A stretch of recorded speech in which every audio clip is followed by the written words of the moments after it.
መጣች።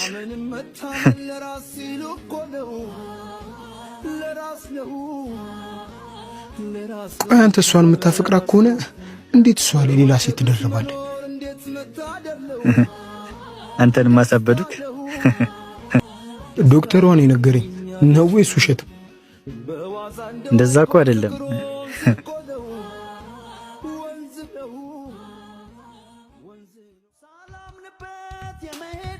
ያሮዬ አንድ ነገር ላስቸግርህ። ኤክስ መጣ እናስቀናው በእናት በቃ ኖርማል እንደ ፍቅረኛሞች ነው። እንደዛ ከሆነማ በቃ እነሱ አንድ ያልተረዱት ነገር አለ ማለት ነው።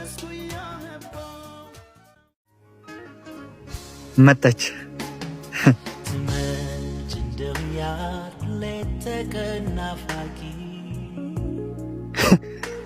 ሰርኬ ማይታክተኝ አለሁሽ ጠባቂ